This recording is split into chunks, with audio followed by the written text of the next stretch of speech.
महर्षि वाल्मीकि। प्राचीन काल की बात है। एक वन में रत्नाकर नामक डाकू रहता था। वह बड़ा निर्दयी था। वह राह चलते लोगों को लूट लेता था। कभी कभी धन के लालच में वह आदमी को मार भी बैठता था। रत्नाकर की दुष्टता के कारण उस वन के निवासी बड़े दुखी थे। एक दिन की घटना है। नारद मुनि कुछ ऋषि मुनियों के साथ उस वन में से होकर जा रहे थे। रत्नाकर मार्ग में मिला। उसने नारद मुनि से कहा, आपके पास जो कुछ धन दौलत हो वह सब मुझे दे दो, नहीं तो मैं आप सबको मार डालूंगा। नारद मुनि ने हंसकर कहा, भाई हम लोग साधु महात्मा हैं, हमारे पास धन कहाँ है, हमें जाने दो। रत्नाकर बोला यदि आप मुझसे धन छिपा रहे हैं तो समझ लीजिए आपको आप अपने जीवन से हाथ धोना पड़ेगा। फिर कुछ क्षण रुककर क्रोध में वह बोला, बोलो आपका धन कहाँ है। नारद मुनि ने कहा, अच्छा भाई, हम तुम्हें धन देंगे, परंतु तुम पहले हमारी एक बात का उत्तर दो। रत्नाकर बोला, कहो, मैं आपको उत्तर दूंगा। नारद मुनि ने कहा, भाई यह पाप तुम किस लिए करते हो।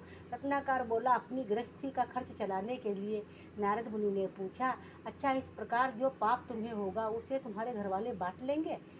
बोला, यह प्रश्न सुनकर रत्नाकर चौंका। प्रश्न कठिन था। बोला, इस बालक बात का उत्तर तो मैं घर वालों से ही पूछ कर दे सकता हूँ। नारद मुनि ने कहा, अच्छा, तो मैं अब सब इस बात का घर जाकर पता लगाओ, तुम्हारे पाप में कौन भाग लेगा। रत्नाकर घर गया।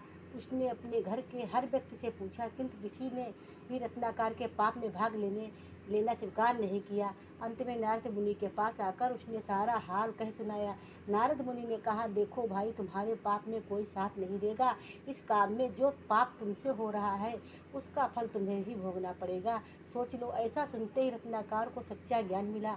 उसने तुरंत घर छोड़ दिया और नारद मुनि से प्रार्थना करके कहने लगा, मुनिवर, मैंने जीवन में बहुत पाप किया है, मेरा अब उद्धार कैसे होगा, उपाय बताए। नारद मुनि ने रत्नाकर को हृदय से लगा लिया और उसे भगवान का भजन करने का ढंग बताया। रत्नाकर घोर तपस्या की। उसका जीवन ही बदल गया। उसका नाम रत्नाकर से बदलकर वाल्मीकि हो गया। यही वाल्मीकि ऋषि थे जिन्होंने सबसे पहले संस्कृत में रामायण लिखी है। महर्षि वाल्मीकि ने भगवान के लिए बड़ी तपस्या की। संसार के समस्त ज्ञान महर्षि को भगवान ने दे दिए। उनकी तपस्या का ही यह फल था जिसके कारण आज वे संसार में अमर हैं। उनकी रामायण आज घर घर में भक्ति का प्रकाश कर रही है। जन्म से ही कोई मनुष्य महान नहीं बनता। मनुष्य के कर्म ही मनुष्य को पतन और उत्थान की ओर ले जाता है। जय हो महर्षि वाल्मीकि की जय।